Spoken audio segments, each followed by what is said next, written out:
Ya, kita lanjutkan diskusi pemirsa. Saya ingin ke Prof. Hik, tadi menyambung pertanyaan saya tadi, Prof. Sebenarnya kan keputusan ICC tentang buron dan juga penangkapan ini tidak hanya kepada petinggi Israel saja, tetapi juga kepada salah satu pemimpin Hamas juga, Muhammad Dev ini. Anda melihatnya bagaimana?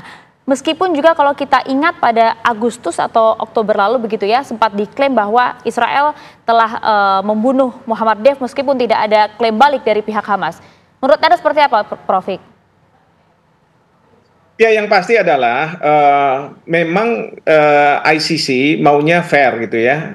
Dia akan menyeret petinggi-petinggi di Israel, tapi juga menyeret petinggi-petinggi yang ada di Hamas untuk mengetahui apakah yang dilakukan pada tanggal 7 Oktober adalah merupakan suatu tindak kejahatan internasional begitu ya. Cuman yang tidak fairnya itu adalah kalau Netanyahu dan teman-teman itu kan ada di Israel, ada polisi dan lain sebagainya yang menjaga mereka lah, yang tidak mungkin secara mudah dibawa ke Belanda gitu, ke Den Haag. Tapi kalau mereka-mereka yang dari Hamas, katakanlah kalau misalnya mereka masih hidup, ya kan mudah sekali untuk dibawa. Nah, ini yang saya katakan ini tidak fair gitu ya. Dan sekarang siapa dari Hamas yang akan melindungi mereka seperti katakanlah kayak Amerika Serikat? Karena di Amerika Serikat pada suatu titik tertentu Donald Trump itu mengenakan seolah-olah sanksi ya bagi para pejabat official dari ICC ya. Kalau misalnya mereka akan datang ke Amerika Serikat dan lain sebagainya. Nah, ini siapa? Kan nggak ada negara-negara yang sekuat katakanlah.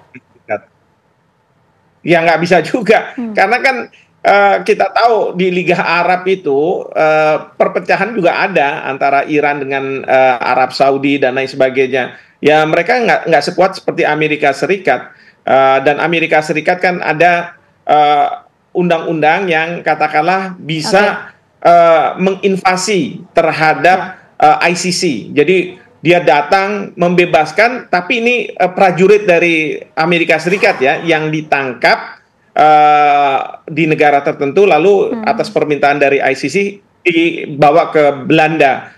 Nah, itu katanya menurut Invasion Act ini Amerika Serikat berhak untuk masuk dan kemudian membebaskan official itu, prajurit itu. Jadi seperti itu. Kalau misalnya untuk yang tentara Amerika Serikat tentunya. Baik, saya ingin dalami itu. Senator Amerika Serikat ini kan mengecam ICC atas perintah itu, Mbak Dina. Nah, ketika dia mengecam terus melakukan pengancaman akan menggunakan kekuatan militer, kemudian akan melakukan invasi ke Belanda dengan undang-undang invasi Den Haag ini seperti apa? Ya, menurut saya itu ancaman kosong ya. Karena apa? Karena saat ini kekuatan Amerika Serikat itu jauh berkurang, jauh menurun dibanding sebelum-sebelumnya, terutama sejak Amerika Serikat terlibat dalam perang Rusia-Ukraina. Jadi sumber dayanya, dananya itu banyak tersedot untuk urusan itu, dan kemudian sekarang sejak 13 bulan terakhir juga dana APBN Amerika Serikat juga banyak tersedot untuk membantu Israel, dan di mata dunia di mata opini publik ya gitu ya, citra Amerika Serikat itu juga sudah jauh berkurang, sehingga sebagai sebuah negara yang selama ini memang sangat berusaha untuk menjaga citranya sebagai negara demokrasi, negara penjaga HAM dan sebagainya, itu buat Amerika Serikat itu sangat buruk kalau sampai betul-betul melakukan Invasion Act ini gitu ya. Oke, Prof. Hik, apakah ada sepakat, Prof? Ini ancaman dari Amerika ini hanya pepesan kosong semata? Ya, bisa iya tapi bisa juga tidak ya, karena kalau misalnya Amerika Serikat sudah punya mau, ya udah jadilah itu. Tinggal sekarang negara-negara mana yang berani melawan dia ya. Tapi satu hal yang penting nih, udahlah jangan percaya sama negara-negara yang cerita soal HAM dan lain sebagainya. Kalau sudah kayak begini, kita tahu sekarang bagaimana negara-negara seperti Amerika Serikat yang dianggap sebagai kampiun dari HAM melakukan perlindungan terhadap orang yang melakukan kejahatan. Diadili saja tidak bisa, tidak mau mereka orang ini dibiarkan untuk diadili. Ini kan sudah sesuatu yang menurut saya sudah di luar pemahaman dari manusia. Seharusnya ya diserahkan saja, ya diperbolehkan atau misalnya didukung, nggak usah dikecam dan lain sebagainya. Toh masih belum tentu apakah memang terbukti atau tidak terbukti. Tapi inilah kekuatan, dan namanya di masyarakat internasional yang berlaku adalah siapa yang kuat, dia yang menang. Baik, artinya berlaku hukum rimba. Jadi Mbak Dina, kalau kita lihat bahwa PBB ini sudah melakukan tekanan, kemudian Mahkamah Pidana Internasional sudah melakukan tekanan, lalu upaya apa lagi yang bisa dilakukan untuk menghentikan perang di Gaza ini?